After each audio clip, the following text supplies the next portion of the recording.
நான் வந்து ரேட்டு கம்மியாக கொடுக்கலைங்க. அதுதான் வந்து இப்போ எல்லாம் மார்க்கெட்டில் என்ன போயிட்டுருக்குன்னா, நான் ரேட்டு கம்மியாக கொடுக்கறதுனால பொருள் கம்மியாக தரம் வந்து கம்மியாக இருக்குன்னு சொல்கிறாங்க.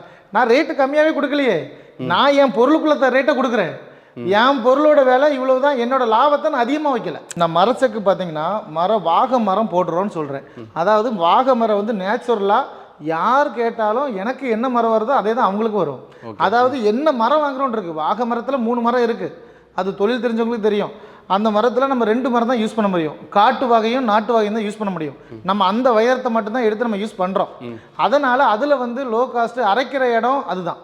அந்த இதில் வந்து எதுவுமே மாற்றவே முடியாது. அதையும் தாண்டி நான் 5 வருஷம் சர்வீஸ் ஃப்ரீன்னு கொடுக்கறது ஒன்று. ரெண்டாவது, இந்த உள்ளே இருக்கக்கூடிய கியர் பாக்ஸ் வந்து நம்ம வந்து லைலாண்ட் கியர் பாக்ஸ் யூஸ் பண்ணுறோம். அதாவது அசோக் லைலாண்ட் அப்படின்னு சொல்லக்கூடிய ஒரு பெரிய நிறுவனத்தோட நம்ம வந்து அவங்களுக்குள்ள பல்லு தான் நம்ம வந்து லாரியோட இதுன்னு சொல்லுவாங்க.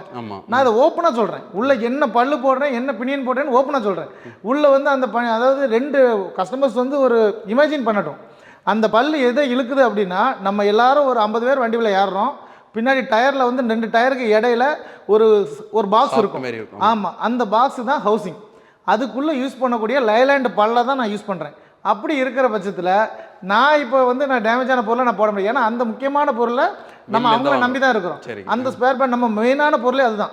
அதை நான் அவங்கள்ட்ட எவ்வளோ காஸ்ட்டாக இருந்தாலும் நம்ம வந்து அவங்க ரேட்டை ஏற்றுனா யார் தான் போகுது. ஸோ அங்கேயும் நம்ம குவாலிட்டி கம்மி போக முடியாது. அப்படிங்கிறதுனால நான் பேரிங்லையும் கம்மி பண்ண முடியாது, லைலாண்ட் பல்லுலையும் கம்மி பண்ண முடியாது. அதுக்கப்புறம் இந்த சைடு ஷீட்டு அப்படின்னு சொல்லக்கூடிய இந்த பிரேம் செட்டிங், இந்த பிரேம் செட்டிங்கை வந்து ஒரு அளவுக்கு மேலே நீங்கள் கம்மி பண்ணினீங்கன்னா மிஷின் வந்து இங்கே நிற்காது, ஓட அப்படி ஒரு சில ஓடி போயிடும்.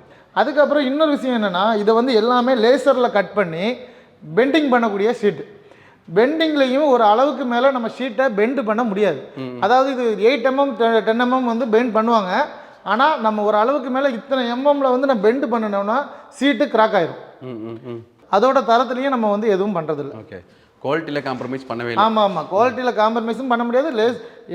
அக்யூரேட்டாக இருக்கணுங்கிறதுனால தான் நம்ம லேசர் கட்டிங்கே பண்ணுறோம். எல்லாமே ஒரு பீஸுக்கு எதுவும் டிஃப்ரென்ஸ் இருக்கக்கூடாது.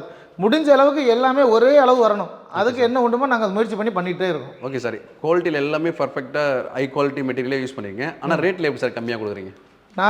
நான் வந்து ரேட்டு கம்மியாக கொடுக்கலைங்க. அதுதான் வந்து இப்போ எல்லாம் மார்க்கெட்டில் என்ன போயிட்டுருக்குன்னா, நான் ரேட்டு கம்மியாக கொடுக்கறதுனால பொருள் கம்மியாக தரம் வந்து கம்மியாக இருக்குன்னு சொல்கிறாங்க. நான் ரேட்டு கம்மியாகவே கொடுக்கலையே. நான் என் பொருளுக்குள்ள ரேட்டை கொடுக்குறேன். என் பொருளோட விலை இவ்வளவு தான். என்னோட லாபத்தை நான் அதிகமாக வைக்கல. புரியுதுங்களா? நான் வந்து 1.5 லட்ச ரூபா அதிகமாக வச்சு நான் இந்த மார்க்கெட்டில் நான் இதை வந்து, ஏன்னா என்கிட்ட நம்ம மிஷின்ஸை வந்து நேரடியாக கஸ்டமர்ஸ் வந்து வாங்கும்போது அவங்களுக்கு நான் இந்த ரேட்டு வாங்கல அவங்க சந்தோஷம். தனிநபர் வருமானத்தை அதிகமாக்கணும் அப்படிங்கிறதுக்காக தான் நம்ம இந்த மிஷினே வந்து தயாரித்தது.